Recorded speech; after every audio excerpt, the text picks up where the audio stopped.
नमस्कार। हम आज जानते हैं हमारे सांस्कृतिक धरोहर के बारे में। हम एक मस्जिद है काशी में, उसको कहते हैं ज्ञानवापी मस्जिद। वो महाराजा ज्ञान सिंह राणा के नाम से है। अकेली मस्जिद है, पूरे हिंदुस्तान में अकेली मस्जिद है जो हिंदू राजा के नाम पर थी, नाम पर अभी भी है, वो ज्ञानवापी ही कहते हैं उसको। और उसका इतिहास कहते हैं कि औरंगजेब ने जब वहाँ आए थे तो औरंगजेब ने उस मस्जिद को तोड़ा, उस मंदिर को तोड़ा, शिव मंदिर को, और वहाँ वो मस्जिद बनाई।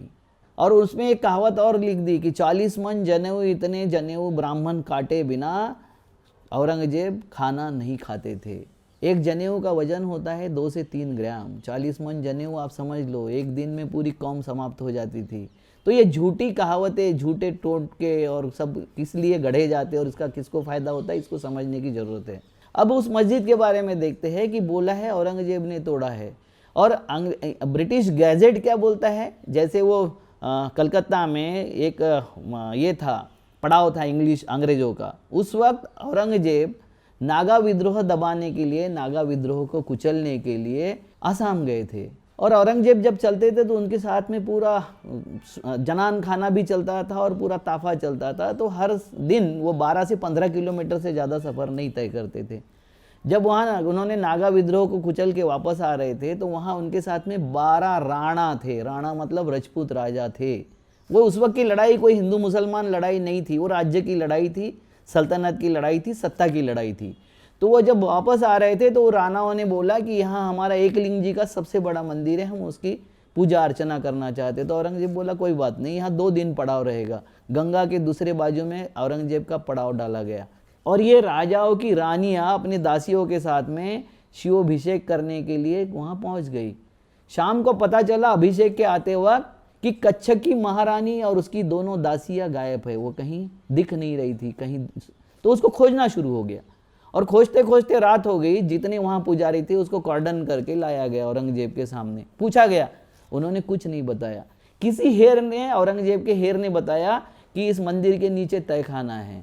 जब तहखाने को खोला गया सुबह तो वहाँ रानी की लाश और दोनों दासियों की लाश विवस्त्र अवस्था में पड़ी हुई थी। उनके साथ में जोर ज़बरदस्ती करके उनको मार डाला गया था, मगर उनको सबको कॉर्डन करके बंदिस्त बना गया था, इसलिए वो प्रेतों को, उनके डेड बॉडियों को कहीं दफना नहीं सके या उसको बाहर नहीं हटा सके, इसलिए वो डेड बॉडियाँ मिल गई वहाँ। अब उनका राणाओं का क्रोध अनावर हो गया कि मंदिर के नीचे ये क्या चल रहा है, मंदिर के नाम से ये क्या चल रहा है। तो राणाओं ने बोला कि ये मंदिर अब अपवित्र हो गया है, इसलिए मंदिर को हम तोड़ना चाहते हैं।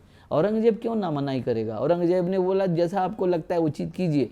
उन्होंने वो तोड़ दिया और वहाँ मस्जिद तामील हो गई। राजा ज्ञान सिंह राणा ने वो मस्जिद, कच्छ के राणा ने वो मस्जिद तामील की। और उसके बाद में क्या हुआ, मस्जिद तामील होने के बाद कि वहाँ के जितने पुजारी थे, पंडित थे जो वहाँ पूजा करते थे, उनको सबको मारा गया, उनकी सबकी जान ले गई, क्योंकि वो किसी का नाम बताने को तैयार नहीं थे। तो सबको दोषी पकड़ के उनको मार दिया गया। तो इन्होंने पूरा सब तरफ, चारों तरफ बवाल मचा दिया कि औरंगजेब ने हिंदुओं की हत्या की, उनकी ब्राह्मणों की हत्या की। ये सच नहीं था, अपराधियों की हत्या की थी। और अपराधियों का हत्या करना ये राजधर्म होता है, राजा का कर्तव्य होता है, वो उसने पूरा किया। मगर वो मंदिर तो अब टूट गया था, पिंड बाजू में स्थापित हो गई थी। वहाँ मंदिर बनाने के लिए जब बचे हुए जो थे, जो गागा भट्ट यहाँ आया था छत्रपति शिवाजी का राज्याभिषेक करने, वो एक परिवार बच गया था क्योंकि वो उस वक्त वहाँ नहीं था हाजिर। तो वो परिवार ने फिर मंदिर बनाने के लिए जब राणाओं से, वहाँ के राजाओं से, जनता से चंदा मांगना शुरू किया तो कोई चंदा देने को तैयार नहीं था। बोल रहे थे तुम अत्याचारी, अन्यायी हो, वहाँ मंदिर कुछ नहीं बनाएंगे। तो उन्होंने फिर शिवराज्याभिषेक से जो पैसा मिला उसके माध्यम से वहाँ मंदिर बनाया। ये सच्चाई इतिहास क्यों नहीं बताते।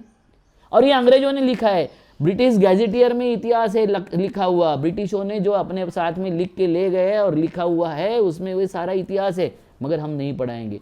अंग्रेजों ने भी इस देश को बांटने का इतिहास बनाया। जैसा यहाँ की इस संस्कृति ने वो इतिहास बनाया, वैसा अंग्रेजों ने भी किया। क्योंकि अंग्रेजों ने इतिहास लिखा, मुगल कालीन इतिहास, हिंदू राजाओं का इतिहास, और खुद के बारे में क्रिश्चियन इतिहास नहीं लिखा, वो ब्रिटिश कालीन इतिहास लिखा।